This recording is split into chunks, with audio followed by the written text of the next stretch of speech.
ఇవాళ అదే అంశం వచ్చింది. విజయవాడకి ఇటు 70 కిలోమీటర్ల దూరంలో మచిలీపట్నం ఉంది, అటు 40 కిలోమీటర్ల దూరంలో గుంటూరు ఉంది. అంటే ఏకంగా 110 కిలోమీటర్ల నేషనల్ హైవే కనెక్టివిటీ ఉంది విజయవాడకి ఇటు అటు. సో ఈ 110 కిలోమీటర్ల హైవే కనెక్టివిటీ ఉన్న ప్రాంతాన్ని రాజధాని ప్రాంతంగా ప్రకటించి అవసరమైతే మా వి గన్ అంటే మచిలీపట్నం, వి అంటే విజయవాడ, గున్ అంటే గుంటూరు, ఈ 3 ప్రాంతాల మొదటి 2-3 అక్షరాలతోటి మావి గన్ అని ఒక పేరును వైఎస్ జగన్ ఇవాళ సూచించారు.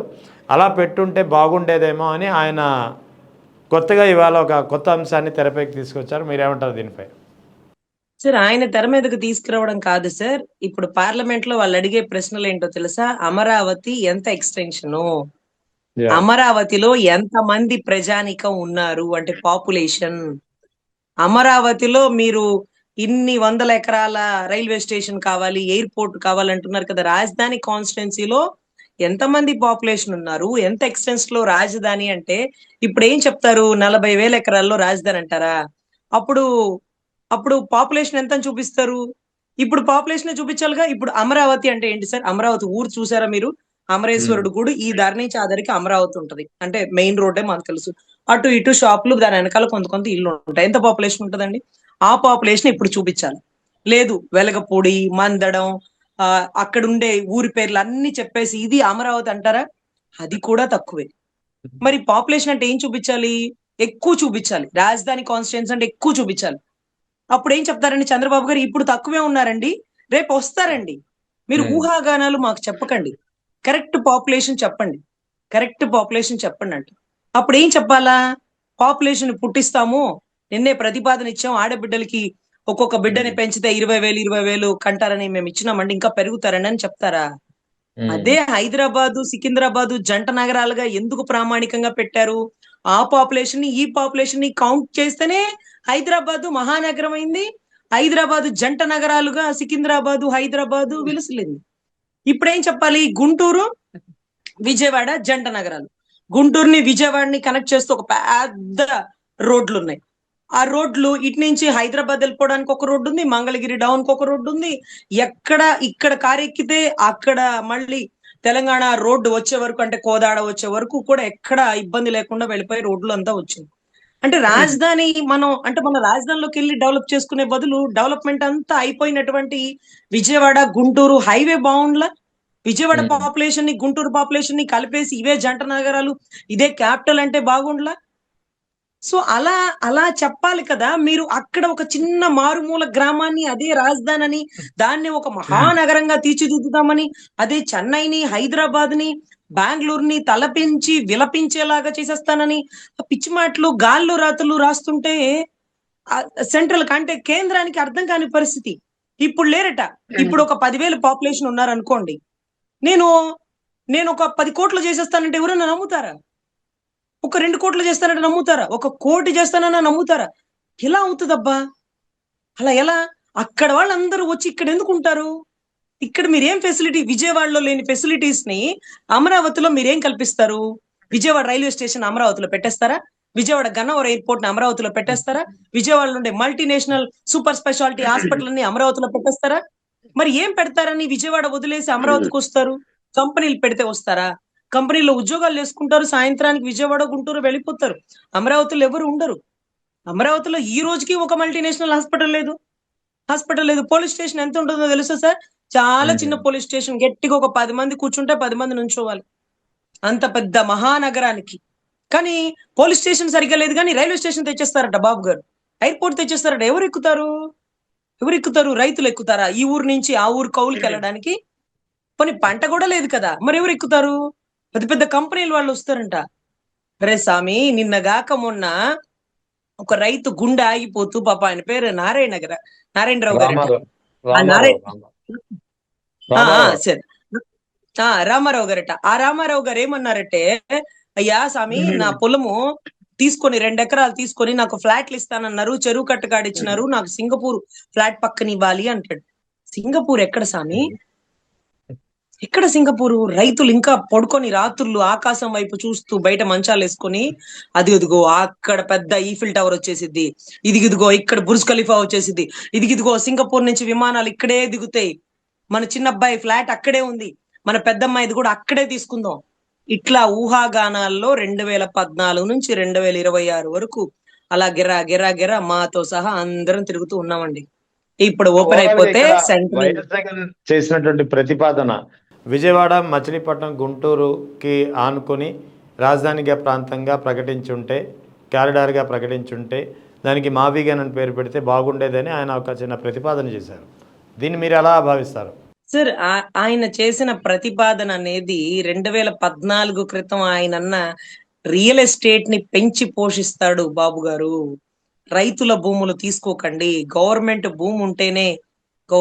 భూమి ఉంటేనే రాజధానికి తీసుకోండి అన్న మాట ఇప్పుడు మాకు అర్థం అవుతుందండి. ఆయన ఎందుకు ఆ మాట అన్నారు ఇప్పటికి మాకు అర్థం అవుతుంది ఇప్పటికి.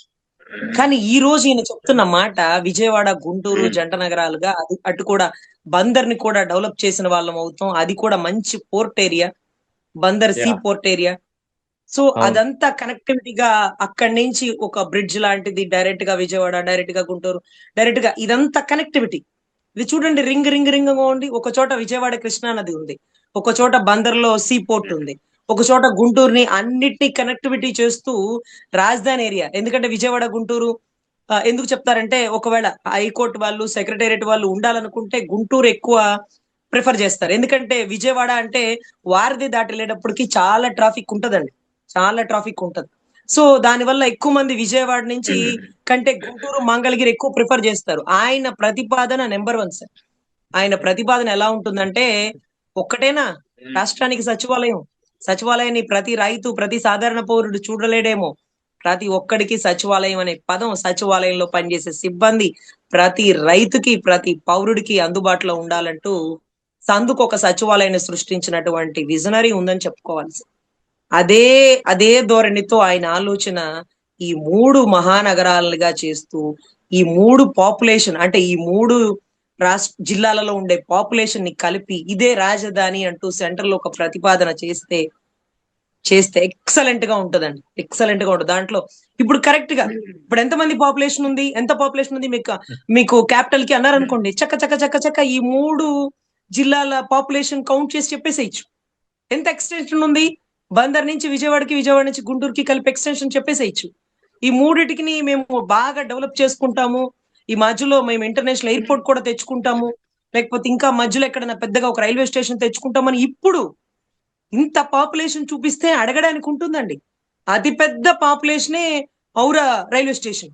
ఔరా రైల్వే స్టేషన్ పెద్ద రైల్వే స్టేషన్ అంటే దాని అర్థం ఎంత పాపులేషన్ ఉంటది, ఎన్ని రైళ్లు నిరంతరం వచ్చిపోతూ ఉంటాయి, ఇవన్నీ కూడా కౌంట్ ఇవ్వాలండి. ఇదే మాట వడ్డే శోభనాద్రీశ్వరరావు గారి మాటల్లో నేను విన్నానండి.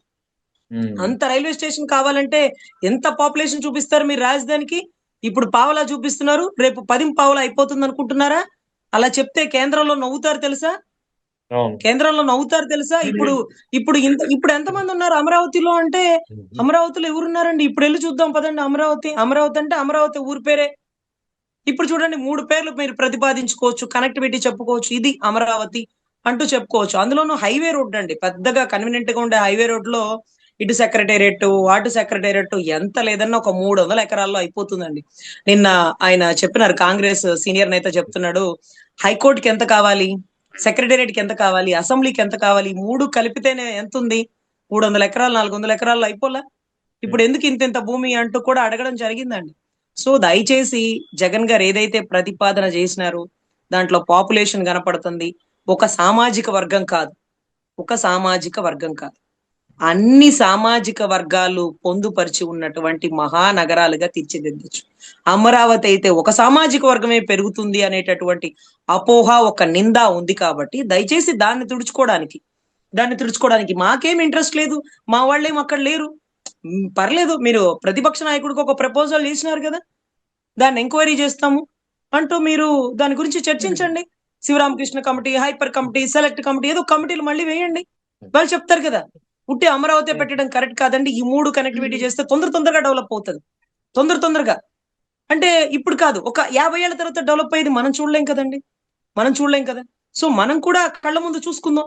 ఒక 5 ఏళ్ళు పోయే ముందు, ఒక 5 ఏళ్ళో, 6 ఏళ్ల ముందో, కనీసం ఒక 2, 3 ఏళ్ల ముందో ఇదిగో ఇంత పెద్ద నగరం వచ్చిద్దని నేను ఎప్పుడో 15 ఏళ్ల క్రితమే అనుకున్నానని చెప్పుకోవడానికైనా మనం ఉండాలి కదండీ! ఎప్పుడో 50, 60 ఏళ్ళు, 70 ఏళ్ల క్రితం రాబోయే డెవలప్‌మెంట్‌ని ఇప్పుడే కళ్ళ ముందు ఊహించి, ఇదే ఈ పల్లెటూరుని మహానగరం చేసేస్తాను, సింగపూర్‌ని మించొచ్చేస్తుంది, చెన్నైని, హైదరాబాద్‌ని మించిన రాజధాని తీర్చిదిద్దేస్తానంటే మన చేతుల్లో పని కాదండి. మనం రమ్మంటే ఏ సాధారణ ప్రజానీకాలు రారు. అందరూ సిటీ వైపే చూస్తారు. ఈ పల్లెటూరుని సిటీ చేస్తాను అంటే అది మాటలు చెప్పినంత తేలిక కాదు. వచ్చేది వర్షాకాలం. ముందు కృష్ణా నదేది, అమరావతి ఏది అనే పరిసర ప్రాంతాల్లో యా. ఎత్తిపోతల పథకం కింద మంత్రి నారాయణ గారు ఎంత ఖర్చు పెడతారో నీటికి ఆర్‌టీఐ ప్రకారం ప్రతి సాధారణ పౌరుడు లెక్క అడుగుతాడండి. Right. Thank you madam. Thank you. Thank you sir. Thank you.